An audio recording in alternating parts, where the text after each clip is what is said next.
Our reading for today is from a book that I recently discovered that I am quickly fast tracking, if I have anything to say for it, to be included in the biblical canon. It is called Find Your Unicorn Space, Reclaim Your Creative Life in a Too Busy World by Eve Rodsky. What does your heart sing for? What does your body crave? What piques your curiosity? What does your intellect yearn for? What did you give up that you want to get back to? Do you want to return to school, pick up an instrument, learn another language, go to circus camp, perfect your Cantonese cooking, or maybe just carve out some quiet time to paint? I'm referring to the active and open pursuit of self-expression in any form, and which requires values-based curiosity and purposeful sharing of this pursuit with the world.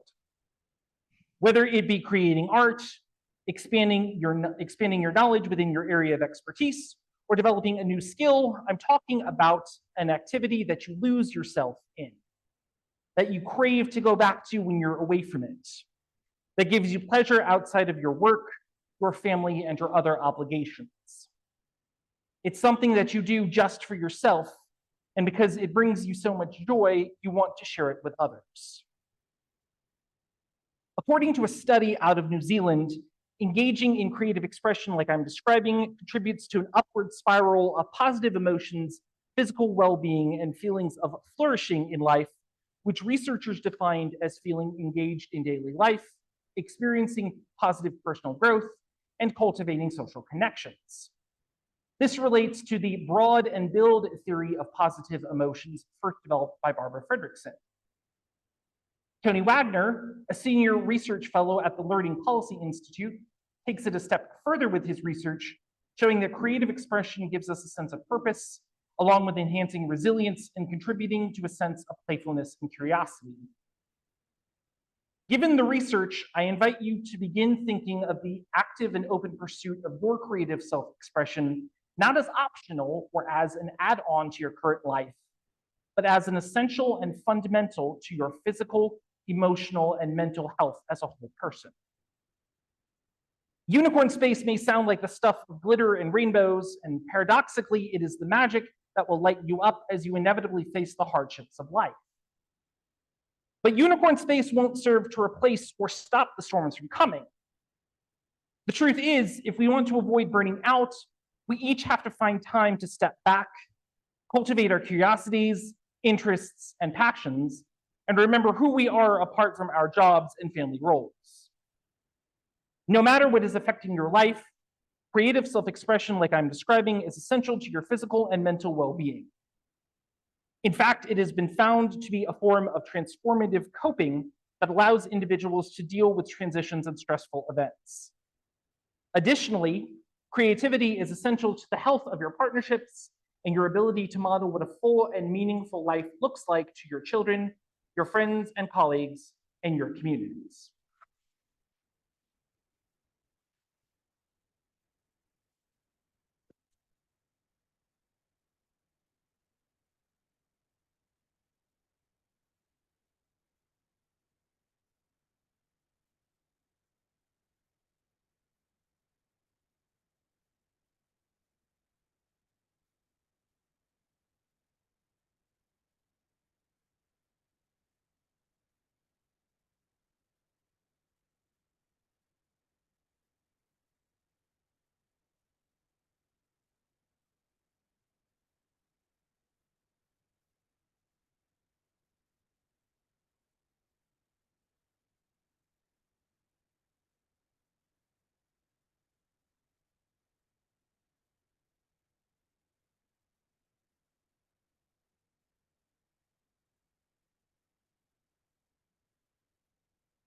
Today, I'm going to talk about a creature that may seem out of place in most houses of worship, the unicorn. This magnificent beast with its glistening white coat and spiraling horn, or fuzzy white coat and golden horn in this case, has captured imaginations for centuries. Yet, despite countless tapestries, paintings, stuffed animals, and even breakfast cereal boxes, the unicorn remains elusive. We have not stumbled upon a herd of them grazing in the fields of Stockton, much to my continued disappointment, nor have any scientific expeditions verified their existence yet. Here's the thing. The absence of a physical unicorn does not diminish its power as a symbol. Unicorns, with their purity and grace, represent a yearning for something more, something magical, something that transcends the ordinary.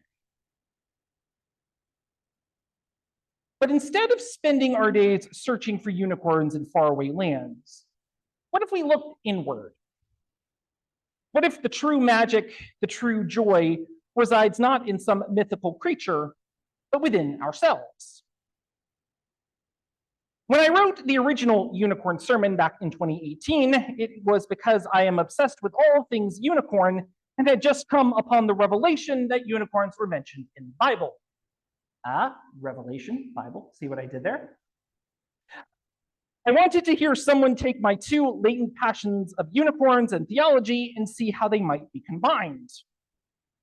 Not finding a minister willing to take on the challenge of preaching a unicorn sermon, ended up writing one myself, which has become a sermon that has followed me to 3 different states and has been shared with multiple congregations, including this one at about this time last year.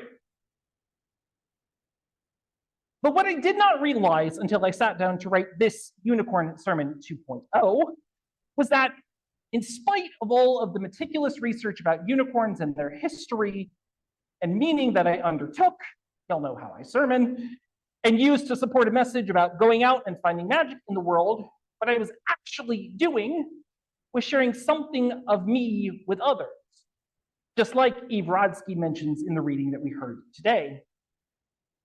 And that got me thinking.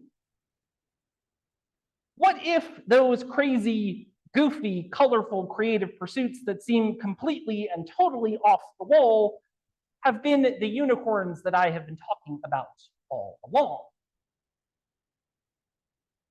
Think about what ignites your soul. What makes your heart sing? Is it the rhythm of music, the whispered secrets of a book, the quiet solace of nature? Perhaps it's the roar of the crowd at a sporting event, the messy joy of creating art, or the deep satisfaction of helping others. These are things that make us unique, the things that imbue our lives with a touch of the extraordinary. The unicorn becomes a metaphor for that spark within us, yearning for something special. It reminds us that life shouldn't be a monotonous slog from one day to the next. It should be a vibrant tapestry woven with the threads of our passions, our curiosities, and our dreams. But here's another important point. Our individual unicorns, the things that bring us joy, will look different for each person. There's no one-size-fits-all magic formula. One person's unicorn might be spending hours lost in an intricate spreadsheet, while another's might be the feeling of dirt beneath their fingernails while tending a garden. This diversity is what makes life so rich. It's like a meadow bursting with wildflowers, each one unique in its color and fragrance. Instead of trying to force everyone to love roses, let's celebrate the beauty of the daisies and the orchids too. We can even celebrate the corpse flowers, Venus flytraps, and other carnivorous plants too. Just because a flower does not necessarily look aesthetically pleasing or smell fragrant does not mean that it cannot be the very thing that brings someone joy and whimsy. Sometimes joy and whimsy are born out of the most unlikely places. Sadly, our world often discourages our inner unicorns. We get caught up in the pressure to conform, to fit into a mold that someone else has defined. We hear voices telling us that our dreams are impractical, our passions childish. We find ourselves getting caught in a vicious circle of productivity in which we are told that every waking moment that we are not being productive or useful is laziness or time wasted. Eventually, this becomes so much of an endless mantra of negative self-talk in our heads that we find ourselves voluntarily giving in and stifling our passions as mere hobbies that we cannot afford to spend time on. Yes, there is our friend capitalism again. The irony is that, as we heard in Evrodsky's reading, it is those creative pursuits that not only help us to be more productive, but can also help to save our very lives. This is where our faith here at First UU comes in. We are a community that celebrates the inherent worth and dignity of every person. We believe in the power of the individual and the importance of fostering a safe space where everyone can explore their own unique path. Just as we wouldn't judge someone for chasing butterflies while another chases butterflies, let us not judge someone for finding joy in bird watching and another finds it in rock climbing. In fact, as long as it is not hurting themselves or others, I would go as far as to say, let us not judge how one finds it at all. Instead, let us create a community where everyone feels empowered to chase their own unicorns, where the quiet gardener feels as supported as the dynamic musician. Let us celebrate the scientist who finds beauty in the intricate workings of the universe and the artist who sees magic in a swirl of paint. When we tap into our own inner wellsprings of joy, when we chase our own unique unicorns, something incredible happens. The collective energy shifts.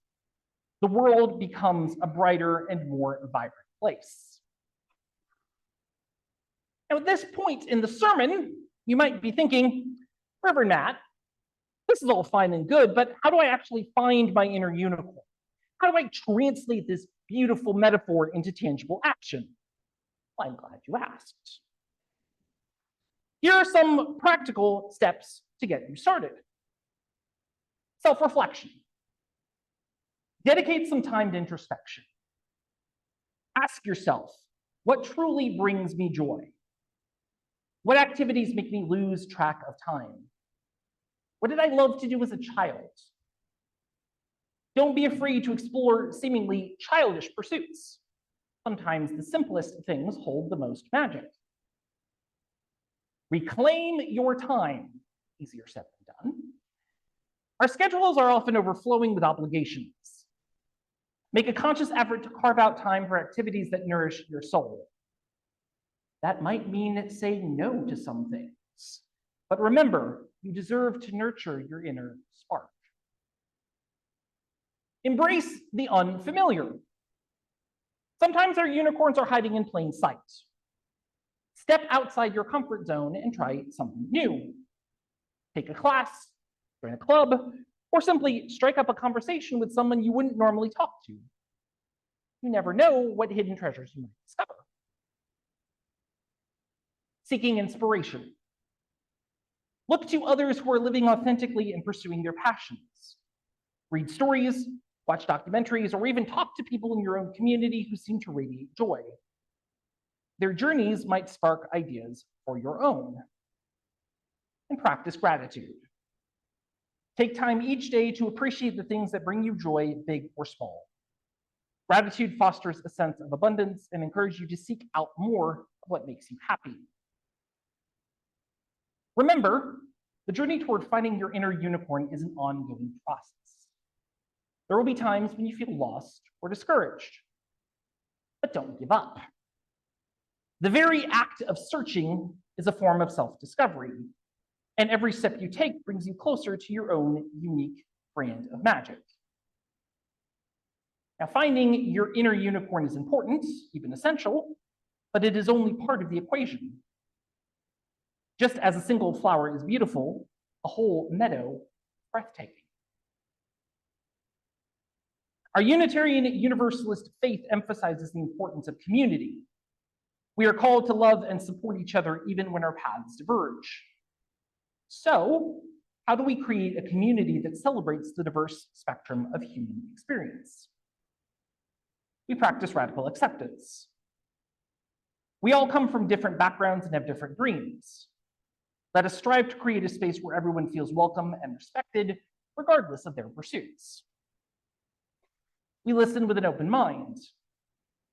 Engage in genuine conversations with people who have different interests than you. Seek to understand their perspectives and appreciate the beauty in their unique journeys.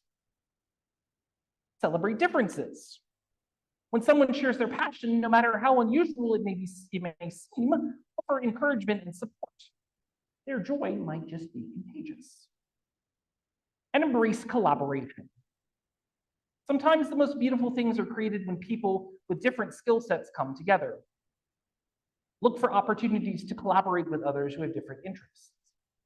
You might be surprised at the magic you create together. By fostering a community that celebrates the full spectrum of human experience, we create a richer, more vibrant world for everyone. This is the kind of world we can create when we celebrate the unique spark within each individual.